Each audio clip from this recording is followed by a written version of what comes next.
ਲੜੀਵਾਰ ਵਿਚਾਰਾਂ ਰੋਜ਼ਾਨਾ ਆਪ ਸੰਗਤਾਂ ਗੁਰੂ ਦਰਬਾਰ ਅੰਦਰ ਜੁੜ ਕਰਕੇ ਔਰ ਆਪਣੇ ਆਪਣੇ ਘਰਾਂ ਵਿੱਚ ਬੈਠ ਕਰਕੇ ਇਸ ਪਾਵਨ ਸਥਾਨ ਤੋਂ ਸਰਵਣ ਕਰਦੀਆਂ ਹੋ ਉਹ ਚੱਲ ਰਹੀਆਂ ਲੜੀਵਾਰ ਗੁਰਬਾਣੀ ਵਿਚਾਰਾਂ ਨਾਲ ਸਾਂਝ ਪਾਈਏ। ਵਿਚਾਰਾਂ ਨੂੰ ਆਰੰਭਣ ਤੋਂ ਪਹਿਲਾਂ ਧੰਨ ਗੁਰੂ ਗ੍ਰੰਥ ਸਾਹਿਬ ਜੀ ਕਿਰਪਾ ਕਰਨ, ਆਪਣਾ ਮਿਹਰ ਭਰਿਆ ਹੱਥ ਸਿਰ ਤੇ ਰੱਖਣ। ਸਤਿਗੁਰੂ ਜੀ ਆਪ ਰਸਨਾਵਤੀ ਵਰਤ ਕੇ ਆਪਣੀ ਬਾਣੀ, ਆਪਣੇ ਸ਼ਬਦ ਦੀ ਵਿਚਾਰ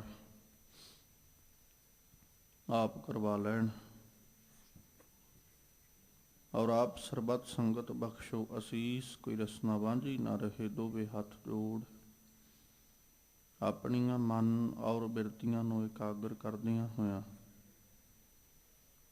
ਲਵਾਓ ਗੁਰੂ ਚਰਨਾਂ ਵਿੱਚ ਹਾਜ਼ਰੀ। ਅਦਬ ਸਹਿਤ ਸਰਬੱਤ ਸੰਗਤ ਮਿਲ ਕਰਕੇ ਉਚਾਰਨ ਕਰੋ ਜੀ ਸਤਿਨਾਮ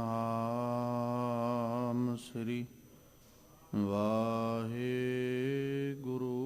ਸਾਹਿਬ ਜੀ।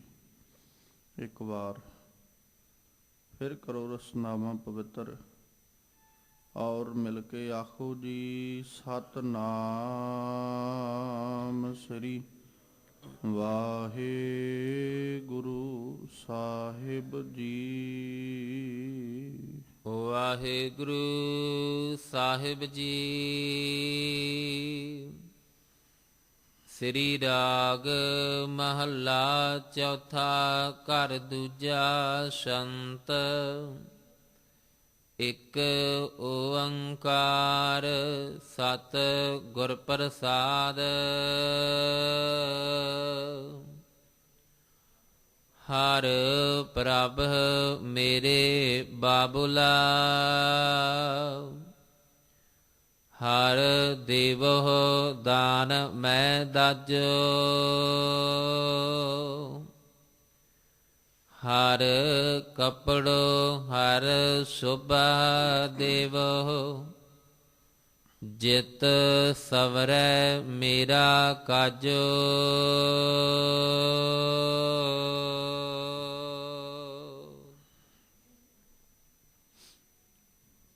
ਜਿਸ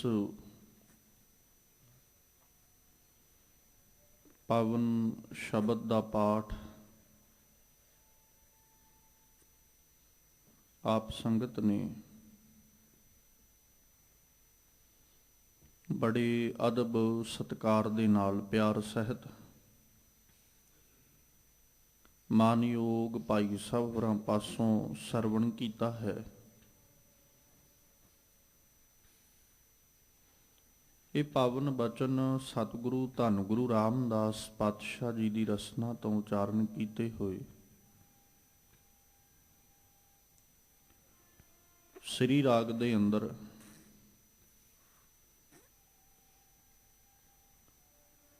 ਗੁਰੂ ਗ੍ਰੰਥ ਸਾਹਿਬ ਪਾਤਸ਼ਾਹ ਜੀ ਦੇ ਪਾਵਨ ਅੰਗ 78 ਔਰ 79 ਦੇ ਉੱਪਰ ਸੁਭਾਇਮਾਨ ਹੈ। ਅੱਜ ਦੇ ਇਹਨਾਂ ਪਾਵਨ ਬਚਨਾਂ ਦੇ ਰਾਹੀਂ ਸਤਿਗੁਰੂ ਜੀ ਨੇ ਜੋ ਉਪਦੇਸ਼, ਜੋ ਸਿੱਖਿਆ ਬਖਸ਼ਿਸ਼ ਕੀਤੀ ਹੈ, ਉਹਦੇ ਵਿੱਚ ਇੱਕ ਜੀਵ ਇਸਤਰੀ ਜਿਹੜੀ ਆਪਣੇ ਸਹੁਰੇ ਪਰਿਵਾਰ ਚੱਲੀ ਹੈ,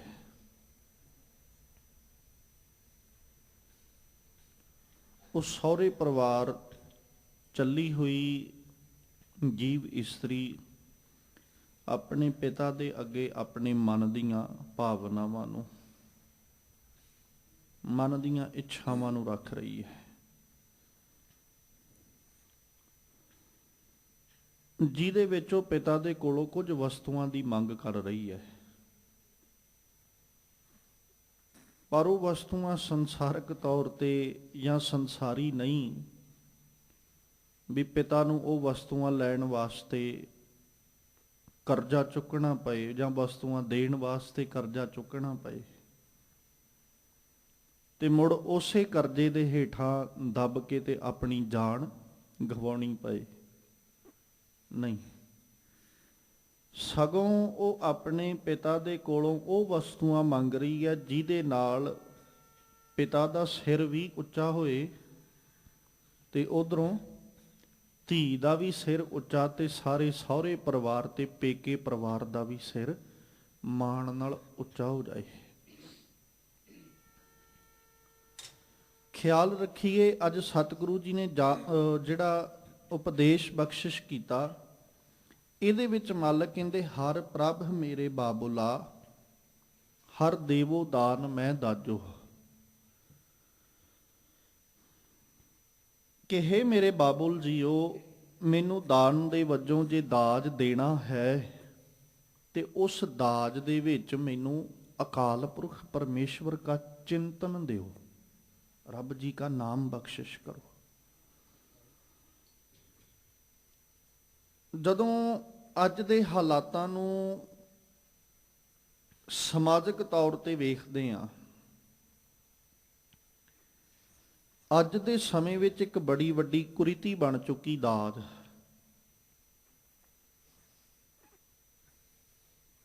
ਕੁਝ ਪਰਿਵਾਰ ਦਿੰਦੇ ਵੀ ਸਾਡਾ ਜਿਹੜਾ ਹੈ, ਸਾਡੇ ਕੋਲ ਧਨ ਬਹੁਤ ਹੈ, ਦੌਲਤ ਬਹੁਤ ਹੈ, ਤੇ ਲੋਕ ਸਾਡੀ ਵਾਹ ਵਾਹ ਕਰਨ ਵੀ ਇਹਨਾਂ ਨੇ ਆਪਣੀ ਧੀ ਨੂੰ ਬਹੁਤ ਕੁਝ ਦਿੱਤਾ। ਔਰ ਦੂਜੇ ਪਾਸੇ ਕੁਝ ਪਰਿਵਾਰ ਇਸ ਕਰਕੇ ਦਿੰਦੇ ਵੀ ਕਿਤੇ ਇਹ ਨਾ ਹੋਵੇ ਵੀ ਸਹੁਰੇ ਪਰਿਵਾਰ ਵਿੱਚ ਜਾ ਕੇ ਸਾਡੀ ਧੀ ਕਿਸੇ ਗੱਲੋਂ ਤੰਗ ਹੋਵੇ। ਤੀਜਾ, ਕੁਝ ਪਰਿਵਾਰ ਇਸ ਕਰਕੇ ਦਿੰਦੇ ਨੇ ਵੀ ਕਿਤੇ ਸਾਡਾ ਜਿਹੜਾ ਨੱਕ ਹੈ ਉਹ ਨਾ ਵੱਢਿਆ ਜਾਏ, ਸਾਡੀ ਇੱਜ਼ਤ ਨਾ ਕਿਤੇ ਚਲੀ ਜਾਏ। ਦਾਜ ਨੂੰ ਲੈ ਕੇ ਸੋਚ ਜਿਹੜੀ, ਇੱਕ ਤੇ ਪਰਿਵਾਰ ਨੇ ਦਿੱਤਾ ਵੀ ਸਾਡੇ ਕੋਲ ਬਹੁਤ ਧਨ ਹੈ, ਅਸੀਂ ਦੁਨੀਆ ਨੂੰ ਵਿਖਾਈਏ। ਇੱਕ ਪਰਿਵਾਰ ਮਜਬੂਰੀ ਵਸ ਹੋ ਕੇ ਦੇ ਰਿਹਾ ਵੀ ਸਾਡੇ ਕਿਤੇ ਇੱਜ਼ਤ, ਸਾਡਾ ਕਿਤੇ ਜਿਹੜਾ ਨੱਕ ਹੈ ਉਹ ਨਾ ਦੁਨੀਆ ਵਾਲੇ ਆਖਣ ਵੀ ਲੈ ਧੀ ਨੂੰ ਤੋਰਿਆ ਤੇ ਕੁਝ ਦੇ ਕੇ ਵੀ ਨਹੀਂ ਤੋਰਿਆ। ਤੇ ਤੀਜਾ, ਸਿਰਫ ਇਸ ਕਰਕੇ ਵੀ ਕਿਤੇ ਅਸੀਂ ਕੁਝ ਦੇਈਏ ਨਾ ਤੇ ਸਹੁਰੇ ਪਰਿਵਾਰ ਵਾਲੇ ਪਾਸਿਓਂ ਸਾਡੀ ਧੀ ਨੂੰ ਕਿਤੇ ਮੁਸ਼ਕਲ ਨਾ ਵੇਖਣੀ ਪਏ। ਇਹ ਸਾਰੀਆਂ ਚੀਜ਼ਾਂ ਇਹ ਦਾਜ ਦੇਣ ਦਾ ਇੱਕ ਬੜਾ ਵੱਡਾ ਕਾਰਨ ਬਣੀਆਂ। ਇੱਕ ਨਾ ਖਿਆਲ ਰੱਖਿਓ, ਜਦੋਂ ਆਪਾਂ ਇਤਿਹਾਸ ਪੜ੍ਹਦੇ ਆ ਨਾ,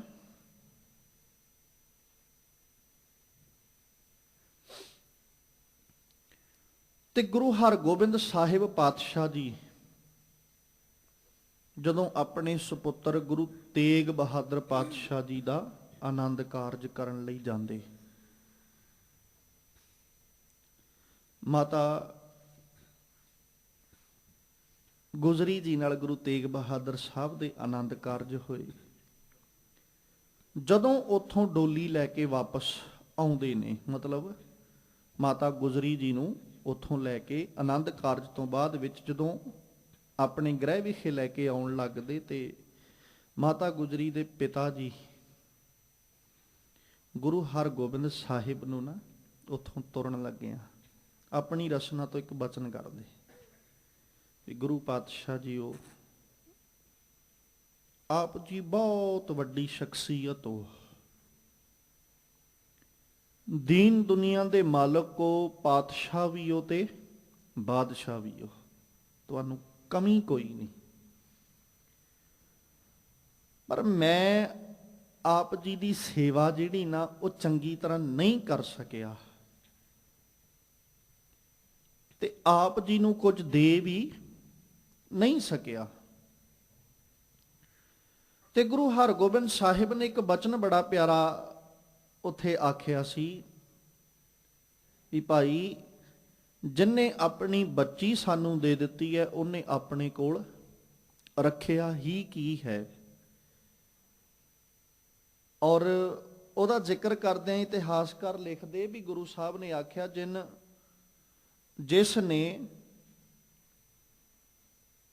ਆਪਣੀ ਸੁਤਾ, ਆਪਣੀ ਬੱਚੀ ਜਿਹੜੀ ਹੈ ਉਹੀ ਸਾਨੂੰ ਦੇ ਦਿੱਤੀ ਹੈ, ਤਿੰਨ ਪਾਛੇ ਕਿਆ ਰੱਖ ਲਈ ਨ, ਉਹਨੇ ਮਗਰ ਆਪਣੇ ਕੋਲ ਰੱਖਿਆ ਹੀ ਕੀ ਹੈ ਜਿਹੜਾ ਉਹ ਦੇ ਸਕਦਾ ਹੋਵੇ। ਮਤਲਬ ਉਸ ਵਕਤ ਜਦੋਂ ਇਸ ਸਮਾਜ ਦੀ ਕੁਰੀਤੀ ਦਾ ਆਪਾਂ ਜ਼ਿਕਰ ਕਰਦੇ ਨਾ, ਇਹਦੇ ਵਿੱਚ ਇਕੱਲਾ ਇਹ ਨਹੀਂ ਅਸੀਂ ਕਹਿ ਸਕਦੇ ਵੀ ਇੱਕੋ ਧਿਰ ਦਾ ਦੋਸ਼ ਹੈ, ਦੋਸ਼ ਦੋਵਾਂ ਹੀ ਧਿਰਾਂ ਦਾ। ਚਾਹੇ ਉਹ ਦਾਜ ਦੇਣ ਵਾਲਿਆਂ ਦੀ ਗੱਲ ਕਰ ਲਓ ਤੇ ਭਾਵੇਂ ਦਾਜ ਲੈਣ ਵਾਲਿਆਂ ਦੀ ਗੱਲ, ਦੋਸ਼ ਦੋਵਾਂ ਧਿਰਾਂ। ਹੁਣ ਜਿਹੜੀ ਧਿਰ ਤੇ ਦੇ ਸਕਦੀ ਹੈ ਉਹ ਤੇ ਕਹਿੰਦੀ ਵੀ ਲਓ ਜੀ ਤੁਹਾਨੂੰ ਕੀ ਚਾਹੀਦਾ ਲੈ ਜਾਓ, ਤੇ ਜਿਹੜੀ ਧਿਰ ਨਹੀਂ ਦੇ ਸਕਦੀ ਹੁਣ ਉਹ ਧਿਰ ਉਹਨਾਂ ਨੂੰ ਵੇਖਦਿਆਂ ਹੋਇਆਂ ਵੀ ਇਹ ਤੇ ਸਮਾਜ 'ਚ ਚੱਲਦਾ ਹੈ ਜੀ, ਸਾਨੂੰ ਵੀ ਦੇਣਾ ਪੈਣਾ। ਤੇ ਫਿਰ ਹੁਣ ਜਿਹੜੀ ਧਿਰ ਤੇ ਨਹੀਂ ਸੀ ਦੇ ਸਕਦੀ ਉਹਨੇ ਕੀ ਕੀਤਾ, ਉਹਨੇ ਕਰਜ਼ਾ ਚੁੱਕਿਆ, ਕੀ ਕੁਝ ਕੀਤਾ ਵੀ ਅਸੀਂ ਦਾਜ ਦੇਈਏ। ਫਿਰ ਹੁਣ ਉਧਰੋਂ ਲੈਣ ਵਾਲਿਆਂ ਨੂੰ ਲਾਲਚ ਪੈ ਗਿਆ। ਲੈਣ ਵਾਲਿਆਂ ਨੇ ਕਿਹੜਾ ਘੱਟ ਕੀਤਾ ਹੈ, ਜਿਨ੍ਹਾਂ ਨੂੰ ਤੇ ਪਤਾ ਸੀ ਵੀ ਉਧਰੋਂ ਬਹੁਤ ਕੁਝ ਮਿਲ ਜਾਣਾ, ਉਹਨਾਂ ਨੇ ਆਪਣਾ ਮੂੰਹ ਹੋਰ ਖੋਲ ਲਿਆ ਵੀ ਇੰਨੇ ਨਾਲ ਸਾਡਾ ਕੁਝ ਨਹੀਂ ਬਣਨਾ, ਹੋਰ ਦਿਓ। ਤੇ ਜਿਨ੍ਹਾਂ ਨੇ ਜਿਹੜੇ ਨਹੀਂ ਦੇਣ ਦੇ ਕਾਬਲ ਸਨ, ਹੁਣ ਜਿਹੜੇ ਲੈਣ ਵਾਲੇ ਨੇ ਉਹਨਾਂ ਵੇਖਿਆ ਵੀ ਸਾਡੇ ਆਸ ਪੜੋਸ ਬਹੁਤ ਚੀਜ਼ਾਂ, ਬੜੀਆਂ ਵਸਤੂਆਂ, ਆ ਵੀ ਦਾਜ ਚ ਆਇਆ, ਆ ਵੀ ਉਹ ਕਹਿੰਦੇ ਵੀ ਜੇ ਉਹ ਇੰਨਾ ਦੇ ਸਕਦੇ ਤੁਸੀਂ ਸਾਨੂੰ ਕੀ ਦਿੱਤਾ ਹੈ, ਲਿਆਓ, ਨਹੀਂ ਤੇ ਅਸੀਂ ਇੱਥੋਂ ਹੀ ਮੁੜ ਜਾਣਾ।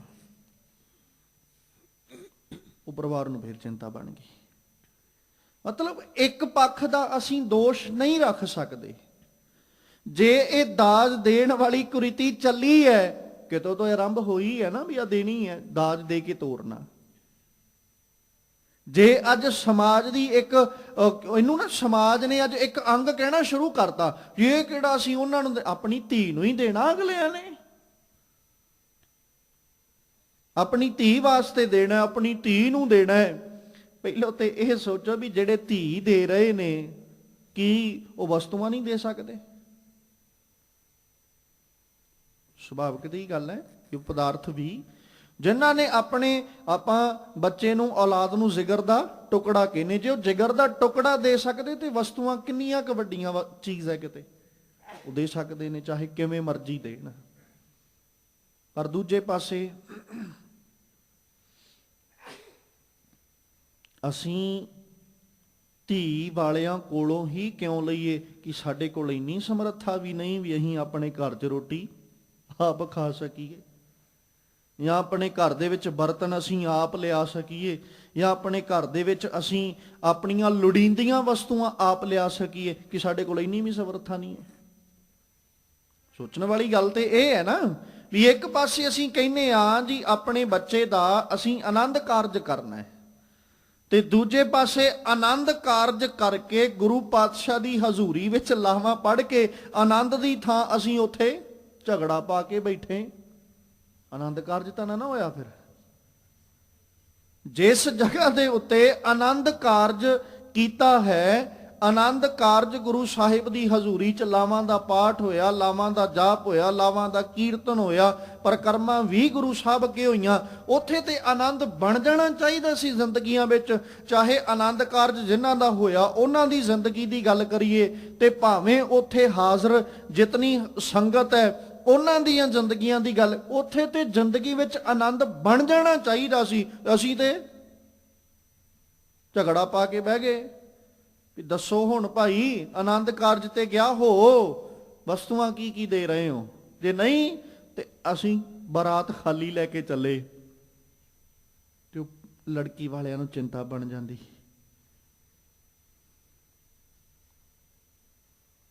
ਵੀ ਇਦਾਂ ਕਿਵੇਂ ਹੋ ਸਕਦਾ। ਖੈਰ, ਅੱਜ ਗੁਰੂ ਰਾਮਦਾਸ ਸਾਹਿਬ ਜੀ ਨੇ ਜਿਹੜਾ ਜ਼ਿਕਰ ਕੀਤਾ, ਕਹਿੰਦੇ ਹਰ ਪ੍ਰਭ ਮੇਰੇ ਬਾਬੂਲਾ, ਕਿਤੇ ਸਾਡੀਆਂ ਜ਼ਿੰਦਗੀਆਂ 'ਚ ਸਬਰ ਆ ਜਾਏ, ਸੰਤੋਖ ਆ ਜਾਏ, ਹਰ ਦੇਵੋ ਦਾਨ ਮੈਂ ਦਾਜੋ। ਇਹ ਨਹੀਂ ਵੀ ਮੈਂ ਦਾਜ ਨਹੀਂ ਮੰਗਦੀ, ਕਹਿੰਦੇ ਮੈਂ ਮੰਗਦੀ ਆ, ਪਰ ਮੈਂ ਉਹ ਵਸਤੂ ਮੰਗਦੀ ਆ ਜਿਹੜੀ ਲੋਕ ਵਿੱਚ ਵੀ ਸਿਰ ਉੱਚਾ ਕਰੇ ਤੇ ਪਰਲੋਕ ਵਿੱਚ ਵੀ ਸਿਰ ਉੱਚਾ ਕਰੇ। ਮੈਂ ਉਹ ਵਸਤੂ ਮੰਗ ਰਹੀ ਆ। ਹਰ ਦੇਵੋ ਦਾਨ ਮੈਂ ਦਾਜੋ। ਮੈਨੂੰ ਦਾਨ ਦੇ ਵਿੱਚ ਜੇ ਦਾਜ ਦੇਣਾ ਨਾ, ਤੇ ਦਾਜ ਵਜੋਂ ਮੈਨੂੰ ਕੀ ਦਿਓ? ਅਕਾਲ ਪੁਰਖ ਪਰਮੇਸ਼ਵਰ ਜੀ ਕਾ ਨਾਮ ਬਖਸ਼ਿਸ਼ ਕਰੋ। ਫਿਰ ਹਰ ਕੱਪੜੋ ਹਰ ਸ਼ੋਭਾ ਦੇਵੋ। ਜੇ ਮੈਨੂੰ ਬਖਸ਼ਿਸ਼ ਕਰਨਾ ਤੇ ਹਰੀ ਨਾਮ ਰੂਪੀ ਵਸਤਰ, ਪ੍ਰੇਮ ਦਾ ਵਸਤਰ ਮੈਨੂੰ ਦਿਓ। ਹਰ ਸ਼ੋਭਾ ਦੇਵੋ, ਹਰੀ ਨਾਮ ਦੀ ਹੀ ਸ਼ੋਭਾ ਮੇਰੀ ਝੋਲੀ ਵਿੱਚ ਪਾਓ। ਜਿਤ ਸਵਰੈ ਮੇਰਾ ਕਾਜੋ, ਜਿਹਦੇ ਨਾਲ ਮੇਰਾ ਕਾਰਜ ਸਵਰ ਜਾਏ। ਹੁਣ ਜੇ ਪ੍ਰੇਮ ਦਾ ਵਸਤਰ ਕੋਲੇ ਹੋਏਗਾ ਤੇ ਕੀ ਹੋਏਗਾ? ਸ਼ੋਭਾ, ਵਡਿਆਈ। ਪ੍ਰੇਮ ਦੇ ਵਸਤਰ ਨੇ, ਅਕਾਲ ਪੁਰਖ ਪਰਮੇਸ਼ਵਰ ਜੀ ਦੇ ਪ੍ਰੇਮ ਦੇ ਵਸਤਰ ਨੇ ਮਾਣ ਵਾਲਾ, ਇੱਜ਼ਤ ਵਾਲਾ ਲੋਕ ਵਿੱਚ ਵੀ ਬਣਾਉਣਾ, ਤੇ ਪਰਮੇਸ਼ਵਰ ਦੇ ਪ੍ਰੇਮ ਦੇ ਵਸਤਰ ਨੇ ਮਾਣ ਵਾਲਾ, ਇੱਜ਼ਤ ਵਾਲਾ ਪਰਲੋਕ ਵਿੱਚ ਵੀ ਬਣਾਉਣਾ। ਜਦੋਂ ਪ੍ਰੇਮ ਦਾ ਵਸਤਰ ਹੋਏਗਾ ਕੋਲੇ, ਤੇ ਫਿਰ ਪ੍ਰੇਮ ਪਟੋਲਾ ਤੈ ਸ਼ਹਾਦਤਾ ਢੱਕਣ ਕੂਪਤ, ਮੇਰੀ ਇੱਜ਼ਤ ਵਾਲੇ ਬਣ ਗਏ ਨਾ, ਮਾਣ ਵਾਲੇ ਬਣ ਗਏ। ਤੇ ਮਾਣ ਵਾਲੇ ਬਣੇ ਜਦੋਂ ਪ੍ਰੇਮ ਦਾ ਵਸਤਰ ਦੇ ਕੇ ਆਪਣੀ ਬੱਚੀ ਨੂੰ ਤੋਰਿਆ, ਤੇ ਸਹੁਰੇ ਪਰਿਵਾਰ 'ਚ ਜਾ ਕੇ ਕੀ ਵੰਡੇਗੀ? ਪ੍ਰੇਮ। ਤੇ ਜਿਹੜੀ ਬੱਚੀ ਸਹੁਰੇ ਪਰਿਵਾਰ 'ਚ ਜਾ ਕੇ ਪ੍ਰੇਮ ਵੰਡਣ ਲੱਗ ਜਾਏ, ਸਿਰ ਉੱਚਾ ਹੋਏਗਾ ਕਿ ਨਹੀਂ?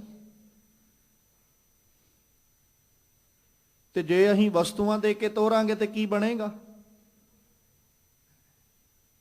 ਅਸੀਂ ਉਹਨੂੰ ਇਹ ਨਹੀਂ ਕਿਹਾ ਵੀ ਧੀਏ ਜਾ ਕੇ ਪ੍ਰੇਮ ਪਿਆਰ ਵੰਡੀ, ਅਸੀਂ ਉਹਨੂੰ ਵਸਤੂਆਂ ਦੇ ਦੇ ਕੇ। ਮੈਂ ਇਹ ਨਹੀਂ ਕਹਿ ਰਿਹਾ ਕਿ ਇੱਥੇ ਗਲਤ ਹੈ, ਵਸਤੂਆਂ ਦੇ ਕੇ ਭੇਜਿਆ, ਪਰ ਅਸੀਂ ਉਹਨੂੰ ਪ੍ਰੇਮ ਵੰਡਣਾ ਨਹੀਂ ਸਿਖਾ ਸਕੇ। ਠੀਕ ਹੈ, ਧਨ ਬਹੁਤ ਸੀ, ਵਸਤੂਆਂ ਦੇ ਕੇ ਤੋਰਤਾ। ਹੁਣ ਉਹ ਵਸਤੂਆਂ ਲੈ ਕੇ ਚਲੀ ਗਈ, ਤੇ ਸਹੁਰੇ ਪਰਿਵਾਰ 'ਚ ਜਾ ਕੇ ਪ੍ਰੇਮ ਦਾ ਪਟੋਲਾ ਉਹਦੇ ਕੋਲ, ਵਸਤਰ ਉਹਦੇ ਕੋਲ ਨਹੀਂ, ਉਹਨੇ ਪ੍ਰੇਮ ਵੰਡਿਆ ਨਹੀਂ। ਉਹ ਕੀ ਕਰਦੀ? ਆ ਵਸਤੂ ਮੇਰੇ ਪਿਤਾ ਨੇ ਦਿੱਤੀ, ਤੁਸੀਂ ਕੌਣ ਹੁੰਦੇ ਹੋ? ਇਹ ਪਦਾਰਥ ਮੇਰੇ ਬਾਪੂ ਨੇ ਦਿੱਤਾ ਹੈ। ਚਾਹੇ ਉਸ ਘਰ ਦੀਆਂ ਲੋੜਾਂ ਦੀ ਵਸਤੂਆਂ ਦੀ ਗੱਲ ਕਰ ਲਈਏ, ਤੇ ਭਾਵੇਂ ਕਿਸੇ ਹੋਰ ਪਦਾਰਥ ਦੀ, ਜਿਸ ਵੀ ਵਸਤੂ ਦੀ ਗੱਲ ਕਰਾਂਗੇ, ਉਹ ਕੀ ਆਖੇਗੀ? ਮੇਰੇ ਪਿਤਾ ਨੇ ਦਿੱਤਾ ਹੈ। ਤੇ ਉੱਥੇ ਕੀ ਹੋਏਗਾ? ਸਮਾਜਿਕ ਤੌਰ ਤੇ ਸਾਰੇ ਗ੍ਰਸਥੀਆਂ ਵਾਲੇ ਆ, ਘਰ 'ਚ ਝਗੜਾ ਪਏਗਾ ਕਿ ਨਹੀਂ? ਪਰਿਵਾਰ ਸੁਖੀ ਵਸਣਗੇ? ਨਾ ਸਹੁਰਾ ਪਰਿਵਾਰ ਸੁਖ ਵੇਖ ਸਕਦਾ ਤੇ ਨਾ ਪੇਕਾ ਪਰਿਵਾਰ।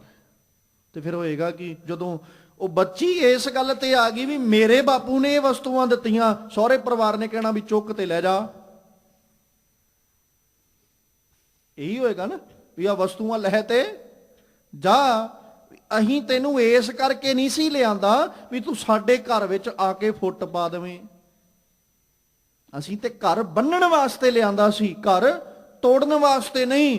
ਹੁਣ ਉਹ ਬੱਚੀ ਕਰਦੀ ਹੈ, ਪੇਕੇ ਪਰਿਵਾਰ ਹੁਣ ਵੀ ਮੈਨੂੰ ਤੇ ਆਹ ਕੁਛ ਕਹਿੰਦੇ। ਅੱਗੋਂ ਜੇ ਉਹ ਮਾਪੇ ਸਿਆਣੇ ਹੋਣ ਤੇ ਉਹ ਵੀ ਕਹਿਣ ਵੀ ਧੀਏ ਤੇਰਾ ਘਰ ਉਹੀ ਹੈ, ਉੱਥੇ ਪ੍ਰੇਮ ਨਾਲ ਰਹਿਣਾ ਸਿੱਖ। ਤੇ ਇਧਰੋਂ ਪੇਕਾ ਪਰਿਵਾਰ ਵੀ ਚਿੰਤਾ ਨਾ ਕਰ, ਆ ਜਾ ਅਸੀਂ ਆਪੇ ਵੇਖ ਲਾਂਗੇ। ਤੇ ਕੀ ਹੋਏਗਾ? ਇਹ ਸਿਰਦਰਦੀ ਸਾਡੀ ਹੈ, ਤੂੰ ਚਿੰਤਾ ਨਾ ਕਰ, ਵਸਤੂਆਂ ਲੈ ਤੇ ਆ ਜਾ ਘਰੇ। ਧੀ ਵਸ ਸਕਦੀ ਹੈ? ਨਹੀਂ, ਕਿਉਂਕਿ ਅਸੀਂ ਉੱਥੇ ਹਰ ਕੱਪੜ ਹਰ ਸ਼ੋਭਾ ਨਹੀਂ ਦਿੱਤਾ। ਜੇ ਕਿਤੇ ਉੱਥੇ ਪ੍ਰੇਮ ਦਾ ਵਸਤਰ, ਪ੍ਰੇਮ ਦਾ ਅਸੀਂ ਵਸਤੂਆਂ ਬਖਸ਼ਿਸ਼ ਕੀਤੀਆਂ ਹੁੰਦੀਆਂ, ਹਰੀ ਰੂਪੀ ਨਾਮ ਦੀਆਂ ਦਾਤਾਂ ਅਸੀਂ ਦਿੱਤੀਆਂ ਹੁੰਦੀਆਂ, ਤੇ ਕੀ ਹੁੰਦਾ? ਜਿਤ ਸਵਰ ਹੈ ਮੇਰਾ ਕਾਜੋ। ਫਿਰ ਉਹ ਬੱਚੀ ਪਿਆਰ ਜਦੋਂ ਵੰਡਦੀ, ਮਾਂ ਨੂੰ ਆਪਣੇ ਜਿਹੜੇ ਮਾਤਾ ਪਿਤਾ ਆਨੰਦ ਕਾਰਜ ਤੋਂ ਬਾਅਦ ਵਿੱਚ ਬਣੇ, ਜਿਹਨੂੰ ਸਮਾਜ ਨੇ ਸੱਸ ਤੇ ਸਹੁਰੇ ਦੇ ਨਜ਼ਰੀਏ ਨਾਲ ਵੇਖਿਆ, ਉਹ ਸੱਸ ਤੇ ਸਹੁਰਾ ਜਦੋਂ ਮਾਂ ਤੇ ਪਿਓ ਸਮਝ ਕੇ ਅਗਲੀ ਸੇਵਾ ਵਿੱਚ ਜੁੜਦੀ, ਕਾਰਜ ਸਵਰਦਾ ਕਿ ਨਾ ਸਵਰਦਾ? ਪਰਿਵਾਰ ਸੁਖੀ ਵਸਦਾ ਕਿ ਨਾ ਵਸਦਾ। ਪਰ ਅਫਸੋਸ ਇਸ ਗੱਲ ਦਾ ਵੀ ਉਹ ਮਾਂ ਨਾ ਤੇ ਮਾਂ ਬਣ ਸਕੀ, ਉਹ ਸੱਸ ਹੀ ਰਹਿ ਗਈ, ਤੇ ਉਹ ਸਹੁਰਾ ਪਿਤਾ ਨਹੀਂ ਬਣ ਸਕਿਆ, ਉਹ ਸਹੁਰਾ ਹੀ ਰਹਿ ਗਿਆ। ਤੇ ਉਧਰੋਂ ਉਹ ਨਹੁੰ ਧੀ ਨਹੀਂ ਬਣ ਸਕੀ, ਉਹ ਨਹੁੰ ਹੀ ਰਹਿ ਗਈ। ਤੇ ਪਰਿਵਾਰਾਂ 'ਚ ਕੀ ਹੋ ਗਿਆ? ਝਗੜਾ, ਫੁੱਟ, ਵਖਰੇਵਾ, ਵਿਤਕਰਾ, ਸਾਰਾ ਕੁਝ ਹੀ ਪੈ ਗਿਆ। ਇੱਕ ਨਾ ਭਾਈ ਗੁਰਦਾਸ ਜੀ ਦੀ ਰਚਨਾ ਬੜੀ ਪਿਆਰੀ, ਉਹਦੇ ਵਿੱਚ ਉਹਨਾਂ ਇੱਕ ਪੰਕਤੀ ਵਰਤੀ, ਵੱਖ ਹੋਏ ਪੁੱਤ ਰੰਨ ਲੈ, ਮਾਂ ਪਿਓ ਦੇ ਉਪਕਾਰ ਵਿਸਾਰੇ। ਭਾਈ ਗੁਰਦਾਸ ਜੀ, ਪੁੱਤਰ ਨੇ ਕੀ ਕੀਤਾ? ਵੱਖਰਾ। ਹੁਣ ਜੇ ਉਹ ਬੱਚੀ ਗਈ ਚੰਗੀ ਹੁੰਦੀ ਤੇ ਉਹ ਕਹਿੰਦੀ ਅੱਗੋਂ ਵੀ ਨਹੀਂ ਸਿਰ ਦਿਆ ਸਾਈਆਂ, ਅਸੀਂ ਵੱਖਰਿਆਂ ਨਹੀਂ ਹੋਣਾ। ਤੇ ਉਹਨੇ ਆਉਂਦਿਆਂ ਪਹਿਲਾਂ ਪੜਾਇਆ ਹੀ ਇਹ ਹੈ ਵੀ ਮੈਂ ਤੇ ਇਕੱਲਿਆਂ ਰਹਿਣਾ, ਆਪਣੇ ਤੋਂ ਸਾਰੇ ਪਰਿਵਾਰ ਵਿੱਚ ਰਿਹਾ ਨਹੀਂ ਜਾਂਦਾ। ਤੇ ਉਹ ਵੀ ਕਹਿੰਦਾ ਵੀ ਠੀਕ ਹੈ, ਦੱਸ ਕਿੱਧਰ ਜਾਣਾ, ਕਿਸ ਪਾਸੇ ਚੱਲਣਾ। ਤੇ ਭਾਈ ਗੁਰਦਾਸ ਕਹਿੰਦੇ ਵੀ ਵੱਖਰਾ ਹੋਇਆ, ਨਾ ਮਾਂ ਦੇ ਉਪਕਾਰ ਚੇਤੇ ਕੀਤੇ ਤੇ ਨਾ ਪਿਓ ਦੇ ਉਪਕਾਰ ਚੇਤੇ ਕੀਤੇ। ਇੱਕ ਨਾ ਗੁਰੂ ਹਰਗੋਬਿੰਦ ਸਾਹਿਬ ਵੇਲੇ ਇੱਕ ਇਤਿਹਾਸ ਵਿੱਚ ਬੀਬੀ ਦਾ ਜ਼ਿਕਰ ਆਉਂਦਾ, ਬੀਬੀ ਸੁਰਤੀ। ਜਦੋਂ ਅਸੀਂ ਪ੍ਰੇਮ ਦੇ ਕੇ ਆਪਣੀ ਬੱਚੀ ਨੂੰ ਗੁਰਮਤ ਅਨੁਸਾਰ ਜਦੋਂ ਬੱਚੀ ਦੀ ਪਰਵਰਿਸ਼ ਕਰਾਂਗੇ, ਇਹ ਖੇਡ ਉਦੋਂ ਬਣਦੀ। ਬੱਚੀ ਦਾ ਰਿਸ਼ਤਾ ਕੀਤਾ, ਲਾਗੀ ਰਿਸ਼ਤਾ ਕਰਕੇ ਆ ਗਿਆ, ਆ ਕੇ ਦੱਸਤਾ ਭਾਈ ਸਾਧ ਨੂੰ। ਦੱਸਤਾ ਜਦੋਂ ਬੀਬੀ ਸੁਰਤੀ ਦੇ ਪਿਤਾ ਨੂੰ ਜਦੋਂ ਦੱਸਿਆ, ਤੇ ਉਹ ਬੜਾ ਖੁਸ਼ ਵੀ ਮੇਰੀ ਧੀ ਦਾ ਰਿਸ਼ਤਾ ਪੱਕਾ ਕੀਤਾ। ਹੁਣ ਸਮਾਂ ਗੁਜ਼ਰਦਾ ਗਿਆ, ਆਨੰਦ ਕਾਰਜ ਦਾ ਵੇਲਾ ਨਜ਼ਦੀਕ ਆਉਂਦਾ ਗਿਆ।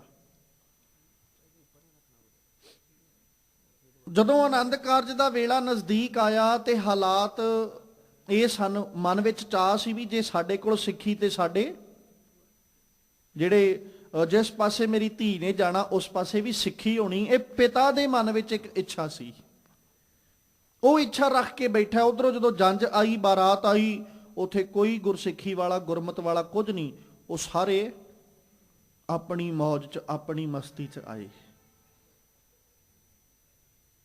ਉਸ ਵਕਤ ਹੁਣ ਪਿਤਾ ਮਨ 'ਚ ਸੋਚਦਾ ਵੀ ਮੈਂ ਤੇ ਸਿੱਖੀ ਬੜੀ ਮਹਿੰਗੀ ਲਈ ਹੈ, ਆਪਣੀ ਧੀ ਨੂੰ ਗੁਰੂ ਹਰਗੋਬਿੰਦ ਸਾਹਿਬ ਦੀ ਸਿੱਖੀ ਲੈ ਕੇ ਦਿੱਤੀ ਤੇ ਧੀ ਕਿਸ ਪਾਸੇ ਤੋਰਨ ਲੱਗਾ।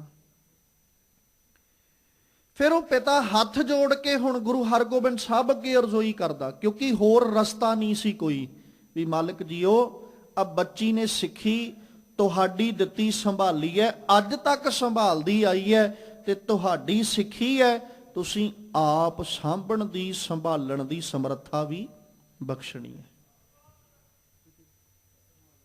ਹੁਣ ਉਹ ਬੱਚੀ ਨੂੰ ਸਮਝਾਉਂਦਾ ਬਾਪੂ, ਤੇ ਅੱਗੋਂ ਧੀ ਕਹਿੰਦੀ ਕਿ ਪਿਤਾ ਜੀ ਜਿਵੇਂ ਗੁਰੂ ਸਾਹਿਬ ਦੀ ਰਜ਼ਾ, ਆਪਾਂ ਉਹਨਾਂ ਦੀ ਰਜ਼ਾ ਅਨੁਸਾਰੀ ਆ। ਬੱਚੀ ਦੇ ਆਨੰਦ ਕਾਰਜ ਕਰਤੇ, ਜਦੋਂ ਤੋਰਨ ਲੱਗਿਆ ਪਿਤਾ ਬਹੁਤ ਉਦਾਸ ਹੈ ਵੀ ਮੇਰੇ ਤੋਂ ਤੇ ਕੋਈ ਘੋਖ ਪੜਤਾਲ ਵੀ ਮੈਂ ਨਹੀਂ ਕੀਤੀ, ਮੈਨੂੰ ਨਹੀਂ ਸੀ ਪਤਾ ਵੀ ਇਹ ਗੁਰਸਿੱਖੀ ਦੇ ਨਜ਼ਦੀਕ ਵੀ ਨਹੀਂ ਪਰਿਵਾਰ। ਪਰ ਫਿਰ ਵੀ ਗੁਰੂ ਹਰਗੋਬਿੰਦ ਸਾਹਿਬ ਦੇ ਭਰੋਸੇ ਉੱਤੇ, ਆਸ ਉੱਤੇ ਉਹਨੇ ਆਪਣੀ ਬੱਚੀ ਨੂੰ ਤੋਰਤਾ।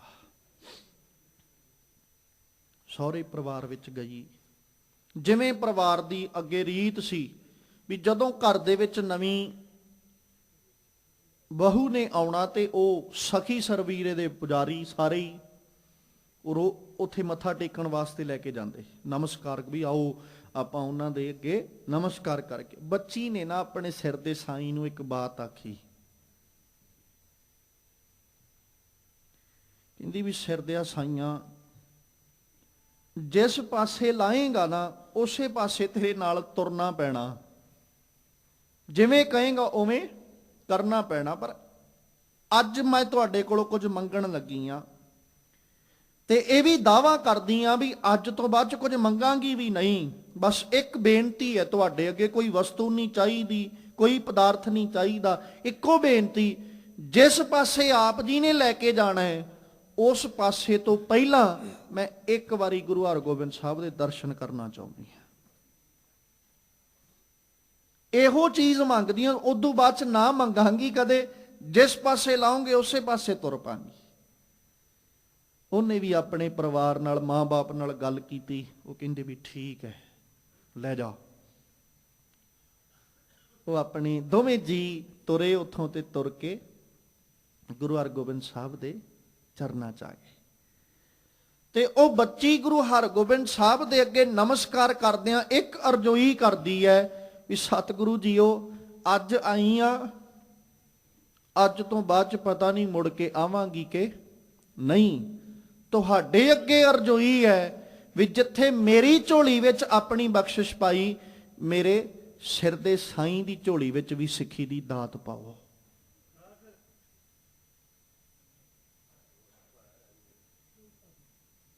ਉਹ ਉਥੇ ਇੱਕ ਦਿਨ, 2 ਦਿਨ, 3 ਦਿਨ ਐਸੀ ਬਖਸ਼ਿਸ਼ ਹੋਈ, 1 ਮਹੀਨਾ ਲਗਾਤਾਰ ਦੋਵੇਂ ਜੀ ਗੁਰੂ ਹਰਗੋਬਿੰਦ ਸਾਹਿਬ ਦੇ ਦਰ ਤੇ ਸੇਵਾ ਕਰਦੇ। ਉਹ ਇੰਨਾ ਕੁ ਪ੍ਰੇਮ ਬਣਿਆ, ਉਹ ਘਰ ਵਾਲੇ ਘਰੇ ਉਡੀਕਦੇ ਨੇ। ਉਹ ਜਦੋਂ ਮਹੀਨੇ ਬਾਅਦ ਘਰੇ ਚੱਲ ਕੇ ਗਏ ਨਾ, ਉਹ ਤੇ ਸਾਰੇ ਹਾਵ ਭਾਵ ਹੀ ਬਦਲ ਗਏ। ਹੁਣ ਸਖੀ ਸਰਵਰੀਏ ਵਾਲੀ ਬਾਤ ਤੇ ਕੋਈ ਰਹੀ ਨਹੀਂ। ਮਾਂ ਕਹਿੰਦੀ ਆ ਵੀ ਚੱਲ ਪੁੱਤਰਾ, ਉਹ ਕਹਿੰਦਾ ਵੀ ਨਹੀਂ।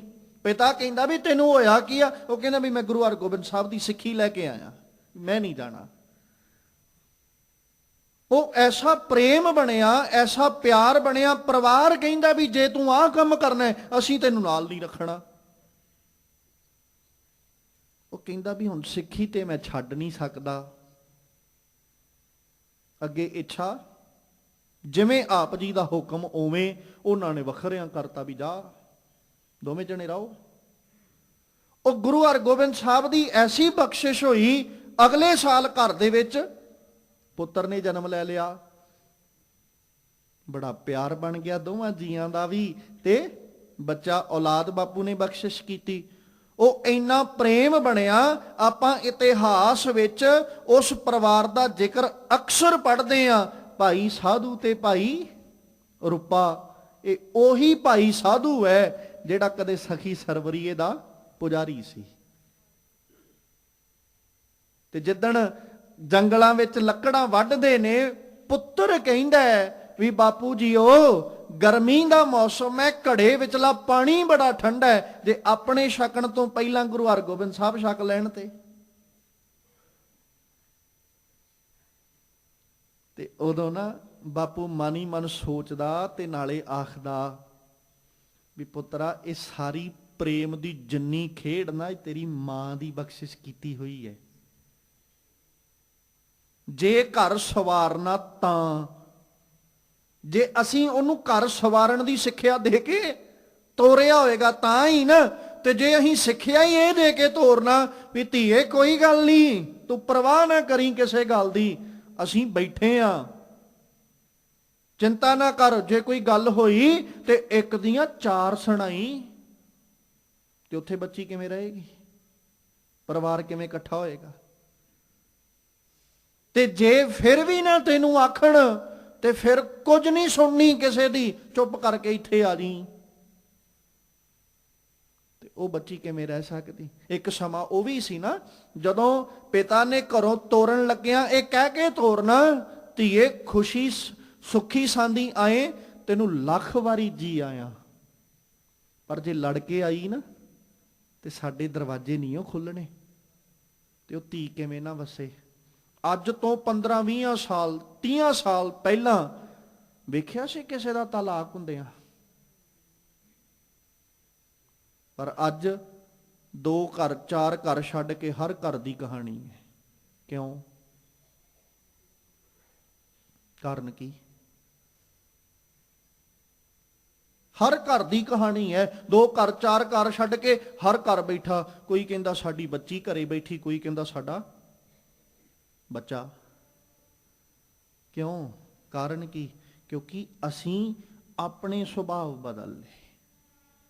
ਨਾ ਤੇ ਅਸੀਂ ਬੱਚੇ ਨੂੰ ਉਪਦੇਸ਼ ਦੇ ਸਕੇ ਤੇ ਨਾ ਬੱਚੀ ਨੂੰ ਅਸੀਂ ਇਹ ਨਹੀਂ ਸਿਖਾ ਸਕੇ ਵੀ ਧੀਏ ਪ੍ਰੇਮ ਨਾਲ ਰਹਿਣਾ, ਪਿਆਰ ਨਾਲ ਰਹਿਣਾ। ਤੇ ਕਿਸੇ ਗੱਲੋਂ ਵੀ ਜੇ ਮਾਂ-ਬਾਪ ਕੁਝ ਆਖ ਲੈਣ ਨਾ ਤੇ ਜਰਲੀ, ਅਸੀਂ ਵੀ ਤੇ ਕਹਿ ਹੀ ਲੈਨੇ ਆ ਜਰਲੀ। ਇਹ ਨਹੀਂ ਕਹਿ ਸਕੇ ਇਹ ਕਿ ਵੀ ਅਸੀਂ ਕਹਿ ਲਈਏ ਤੇ ਤੂੰ ਜਰਲੀ। ਜੇ ਉਹ ਕਹਿਣ ਤੇ ਅੱਗੋਂ 4 ਸੁਣਾਉਣੀਆਂ ਨੇ, ਉਹ ਵੀ ਉਹੋ ਜੀ। ਜੇ ਮਾਂ ਕੁਛ ਕਹਿ ਦੇ ਤੇ ਅੱਗੋਂ ਤੇ ਉਧਰੋਂ ਨਾ ਬੱਚੇ ਨੂੰ ਸਿਖਾ ਸਕੇ ਵੀ ਪੁੱਤਰਾ ਜੇ ਕਿਤੇ ਪਰਿਵਾਰ ਵਿੱਚ ਕੋਈ ਗੱਲ ਹੋ ਵੀ ਜਾਏ ਤੇ ਉਹਦਾ ਝਗੜਾ ਖੜਾ ਕਰਨ ਦੀ ਬਜਾਏ ਪ੍ਰੇਮ ਨਾਲ ਉਹਨੂੰ ਸੁਲਝਾ ਲਈਦਾ। ਅਸੀਂ ਨਹੀਂ ਸਿਖਾ। ਉਹ ਵੀ ਕਹਿੰਦਾ ਵੀ ਚੱਕ ਸਮਾਨ ਤੇ ਜਾ।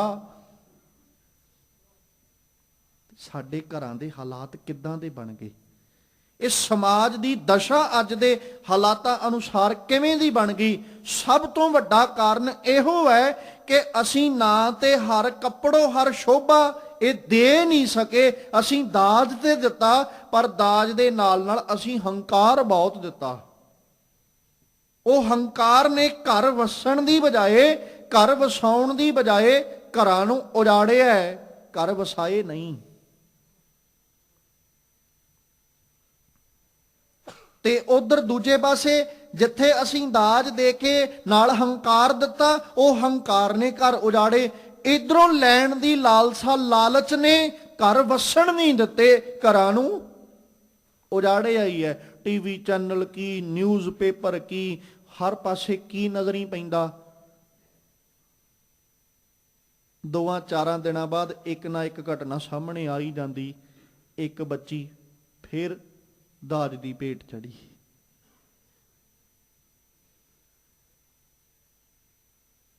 ਕਾਰਨ ਕੀ?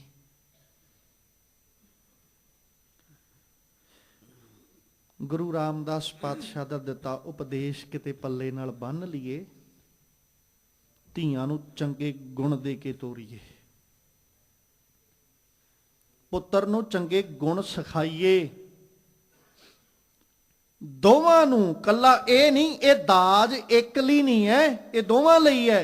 ਹਰ ਕੱਪੜੋ ਕਿਤੇ ਪ੍ਰੇਮ ਦਾ ਵਸਤਰ ਦਈਏ, ਹਰ ਸ਼ੋਭਾ ਦੇਵੋ। ਜੇ ਕਿਤੇ ਚਮਕ, ਮਾਲਕ ਜੀ ਕਹਿੰਦੇ ਵੀ ਜੇ ਚਮਕਦਾਰ ਵਸਤੂਆਂ ਵੀ ਦੇਣੀਆਂ ਨਾ ਤੇ ਮੇਰੇ ਬਾਪੂ ਜੀ ਮੈਨੂੰ ਹਰ ਸ਼ੋਭਾ ਦੇਵੋ, ਰੱਬ ਜੀ ਕੀ ਵਡਿਆਈ ਦੇਵੋ, ਜਿਤ ਸਬਰ ਹੈ ਮੇਰਾ ਕਾਜੋ। ਇਹਦੇ ਨਾਲ ਦੋਵੇਂ ਪਰਿਵਾਰ ਵੀ ਸੁਖੀ ਹੋਣਗੇ ਤੇ ਪਰਿਵਾਰਾਂ ਵਿੱਚ ਪਿਆਰ ਔਰ ਇਤਫਾਕ ਵੀ ਬਣਿਆ ਰਹੇਗਾ। ਕਿਉਂਕਿ ਨਾ ਤੇ ਹੰਕਾਰ ਦੀ ਗੱਲ ਹੋਣੀ ਤੇ ਨਾ ਲਾਲਚ ਦੀ, ਦੋਵੇਂ ਪਾਸੇ ਖਤਮ। ਜਿੱਥੇ ਲਾਲਚ ਹੋਏਗਾ ਉੱਥੇ ਵੀ ਝਗੜਾ ਹੋਏਗਾ, ਜਿੱਥੇ ਹੰਕਾਰ ਹੋਏਗਾ ਝਗੜਾ ਉੱਥੇ ਵੀ ਹੋਏਗਾ। ਤੇ ਜਿੱਥੋਂ ਲਾਲਚ ਔਰ ਹੰਕਾਰ ਛੱਡ ਕੇ ਪ੍ਰੇਮ ਹੋਏਗਾ, ਉੱਥੇ ਕਈ ਝਗੜੇ ਵੀ ਖਤਮ ਹੋ ਜਾਣਗੇ, ਚਾਹੇ ਉਹ ਵੱਡੇ ਤੋਂ ਵੱਡਾ ਕਿਉਂ ਨਾ ਹੋਏ। ਪਰ ਨਾ ਲਾਲਚ ਹੈ ਤੇ ਨਾ ਹੰਕਾਰ ਹੈ, ਉੱਥੇ ਸਿਰਫ ਪ੍ਰੇਮ ਹੈ। ਤੇ ਜਿੱਥੇ ਪ੍ਰੇਮ ਹੋਇਆ ਉੱਥੇ ਕਦੇ ਝਗੜਾ ਨਹੀਂ ਹੋਏਗਾ। ਉੱਥੇ ਸਦਾ ਪਰਿਵਾਰ ਦੋਵੇਂ ਇੱਕ ਦੂਜੇ ਨਾਲ ਮਿਲਾਪ ਵਾਲੇ ਸੰਬੰਧ ਔਰ ਪ੍ਰੇਮ ਵਾਲੇ ਸੰਬੰਧ ਬਣੇ ਰਹਿਣਗੇ। ਦੇਖੋ ਨਾ, ਕਦੇ ਧੰਨ ਗੁਰੂ ਅਮਰਦਾਸ ਪਾਤਸ਼ਾਹ ਜੀ ਆਪਣੀ ਬੱਚੀ ਬੀਬੀ ਭਾਨੀ ਦਾ ਆਨੰਦ ਕਾਰਜ ਕਰਦੇ। ਹੁਣ ਉਸ ਵਕਤ ਬੀਬੀ ਭਾਨੀ ਜੀ ਦੇ ਰਿਸ਼ਤੇ ਵਾਸਤੇ ਗੁਰੂ ਅਮਰਦਾਸ ਸਾਹਿਬ ਨੇ ਕੀ ਵੇਖਿਆ? ਜੋ ਕੁਝ ਅਸੀਂ ਵੇਖਦੇ ਹਾਂ ਉਹ ਵੇਖਿਆ ਵੀ ਜ਼ਮੀਨ ਕਿੰਨੀ ਕੁ ਆਉਂਦੀ ਹੈ,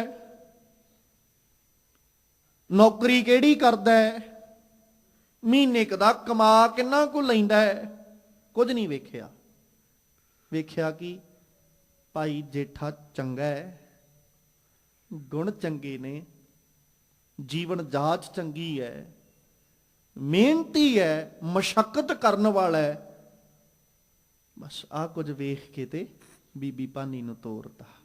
ਨਹੀਂ ਤੇ ਦੀਨ ਦੁਨੀਆ ਦੇ ਮਾਲਕ ਦੀ ਬੱਚੀ ਹੈ, ਗੁਰੂ ਅਮਰਦਾਸ ਪਾਤਸ਼ਾਹ ਦੀ ਧੀ ਹੈ।